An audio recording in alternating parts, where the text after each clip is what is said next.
After being struck down by a tranquilizer gun wielded by a henchman, the first sight James Bond encounters upon regaining consciousness is the captivating face of Honor Blackman leaning toward him.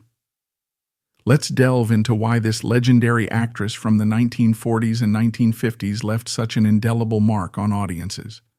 Honor Blackman was born on August 22, 1925, in Newham, East London. Her upbringing was relatively typical, rooted in a modest London household. She began her education at North Ealing Primary School and later attended the County Grammar School for Girls. Even as a young girl, Honor displayed a natural flair for drama and performance. Recognizing her budding interest, her parents gave her a choice for her 15th birthday: acting lessons or a bicycle. Without hesitation, Honor chose acting lessons, and it was a decision that would shape her future. Her acting education was guided by a dedicated staff of teachers who instilled in her a love for plays and poetry. They were so impressed by her talent that they even persuaded her parents of her potential as a performer. After completing her primary and grammar school education, Honor pursued further training at the Guildhall School of Music and Drama.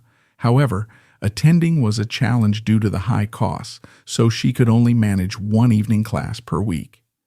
Determined to continue her studies, she took on a role as an assistant counselor at the school, enabling her to afford additional lessons and refine her craft further. At just 22, Honor Blackman embarked on her acting journey, showcasing her potential through small but impactful roles. Collaborating frequently with actor Dirk Bogarde during her early years, she honed her craft and gained industry recognition. One of their memorable projects together was The Alien Corn, a segment from the 1948 anthology film Quartet. In this emotionally charged role, Honor played a devoted middle-class woman supporting her fiancé, played by Bogarde, in his quest to become a successful pianist. This performance highlighted her ability to bring depth and nuance to her characters, earning her early praise from critics. Honor's breakthrough came with A Boy, a Girl, and a Bike in 1949, where she portrayed the spirited Susie Bates. Her charm and relatability in this title role resonated with audiences, marking her as a talent to watch. However, it was her performance in A Night to Remember that catapulted her to broader acclaim. In this poignant film about the Titanic tragedy, Honor's portrayal of a first-class passenger who refused to abandon ship without locating her missing husband left audiences deeply moved. Critics hailed her ability to convey resilience and vulnerability, making her a standout in a star-studded cast. Her versatility shone even brighter in The Square Peg, a World War II farce where she played a secret agent opposite Norman Wisdom. Honor's ability to balance intrigue and humor brought a fresh dynamic to the film, earning her widespread admiration. Fans were particularly enchanted by her chemistry with Wisdom, with many calling it delightfully unexpected in reviews at the time. Honor's roles during this period solidified her growing fan base. Letters poured into studios praising her as a new face with unmatched charisma. Fans admired her ability to tackle diverse roles, from heart-wrenching dramas to light-hearted comedies. "She has an aura of grace that captivates you instantly," wrote one viewer in a 1949 fan magazine. The media, too, began paying closer attention to her career trajectory. Publications like Picture Goer described her as a rising star destined for greatness, while headlines often highlighted her performances alongside industry heavyweights like Dirk Bogarde and Norman Wisdom. Her role in A Night to Remember sparked a wave of admiration, with newspapers lauding her as the emotional heart of the film. Honor's rise in the late 1940s and early 1950s wasn't just about her acting. It was about her ability to connect deeply with audiences. Her blend of charm, intelligence, and versatility marked her as a force in British cinema, and fans eagerly awaited her next project, knowing she would deliver performances that lingered long after the credits rolled. The last project she worked on before achieving worldwide fame was the 1963 epic Jason and the Argonauts, where she portrayed the Greek goddess Hera. In this role, she brought a commanding presence to the screen as Hera engaged in sharp, witty exchanges with her partner Zeus atop Mount Olympus. That same year, Honor also captivated audiences on the small screen in the hit television series The Avengers. Starring alongside Patrick Macnee, she played the iconic Cathy Gale, a character celebrated for her intelligence, strength, and unflinching ability to defeat criminals in physical combat. Taking on the role of Cathy Gale cemented Honor's reputation as a powerful, independent, and stylish leading woman, a persona that would define her career in both film and television. This bold and assertive image became her trademark, leaving an enduring impact on her audience.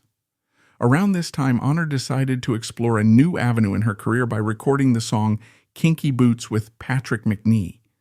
She hoped this venture into music would add a fresh dimension to her work and open the door to opportunities as a singer, further showcasing her versatility as an entertainer.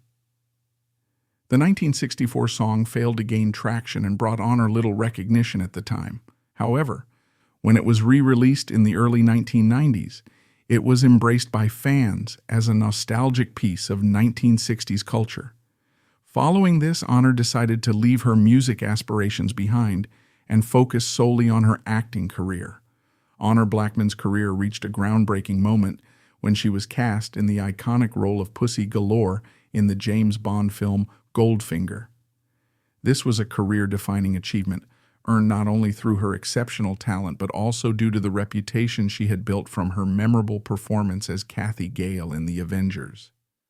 Her portrayal in the TV series had already established her as a strong, intelligent, and stylish character, qualities that made her a perfect fit for the role of the bold and confident Galore. As Pussy Galore, Honor exuded charisma and strength, breaking away from the traditional damsel in distress archetype, often associated with Bond girls.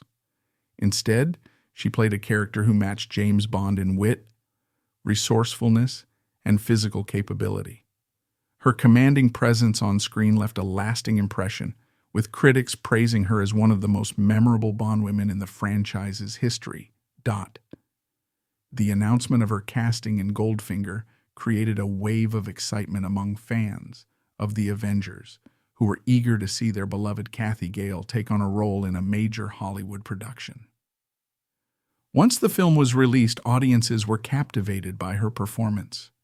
Letters flooded into fan magazines, with many expressing admiration for her strength and independence. One fan wrote, "Honor Blackman isn't just a Bond girl, she's a force of nature. Her presence alone elevates the entire movie." On social media platforms of the time, fan forums and letters to editors, her portrayal sparked lively discussions. Some fans applauded her for bringing a new level of complexity to Bond's female counterparts, while others admired her physical prowess, particularly in her judo fight scenes with Sean Connery. She wasn't just there to look pretty, one admirer noted. She showed that women in action films could be just as capable and formidable as men. The media buzz surrounding her performance was enormous. Newspapers and magazines hailed her as a groundbreaking figure in action cinema, with headlines like "Honor Blackman, the woman who stole Bond's spotlight, and the Bond girl who refused to be a stereotype." Critics lauded her for redefining the role of women in the franchise, noting that she brought intelligence, charm, and a sense of agency that had been previously absent. In interviews, Honor candidly discussed the significance of the role, expressing pride in portraying a character who was more than just a love interest. She often credited her training in judo, which she had developed during The Avengers, as a key factor in landing the part. "It wasn't just about looking good in a dress," she once said. "I wanted to play a woman who could hold her own, and Galore certainly could." Goldfinger propelled Honor to international stardom, opening doors to more prominent roles that aligned with her evolving image as a multifaceted and inspiring figure. Her role as Galore became a cultural touchstone, inspiring countless discussions about the evolving portrayal of women in cinema. Years later, fans still celebrate Honor's portrayal, with her character frequently appearing on lists of the best Bond women of all time. Even modern critics revisit her performance as a turning point for the franchise, recognizing the trail she blazed for future female characters in action films. For Honor, Goldfinger was not just another role, it was a statement.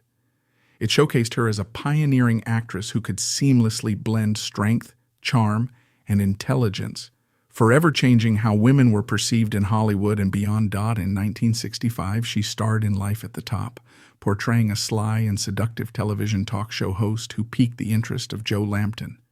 In the same film, she also played the dissatisfied wife of a wealthy man, portrayed by actor Jack Hawkins.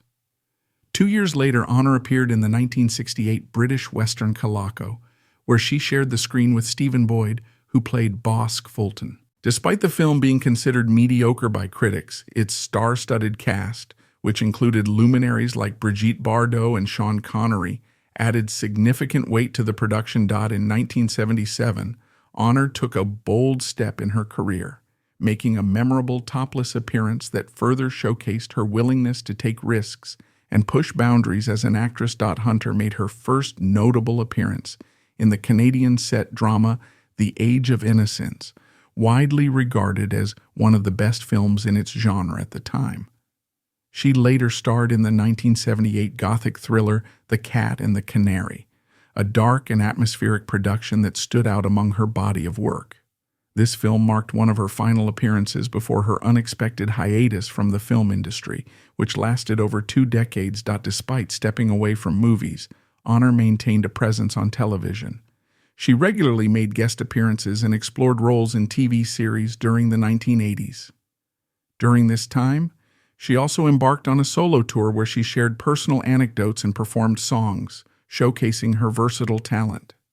In the latter half of the decade, she starred in the musical Nonsense at the Fortune Theater, portraying the charismatic Mother Superior. The 1990s brought a resurgence of activity for Honor in television.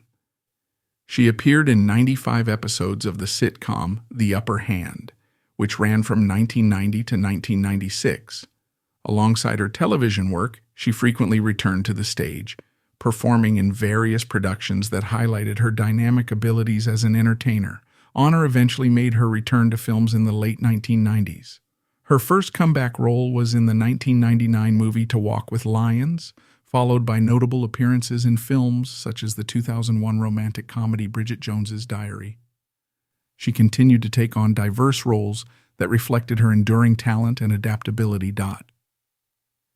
In 2006, Honor appeared in a new adaptation of My Fair Lady, portraying the elegant and sharp-witted Mrs. Higgins. The following year, she took on the role of Rolene Schneider in the 2007 film Cabaret. This period marked a resurgence in her career, with offers for new roles pouring in.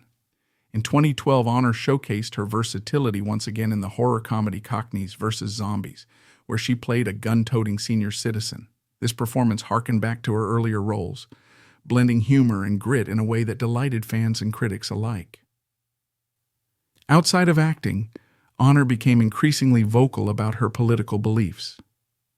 A committed supporter of the Liberal Democrats, she was unafraid to express her opinions. In 2002, she notably declined a CBE, Commander of the Order of the British Empire, citing her Republican ideals and active campaigning for a transition away from the monarchy.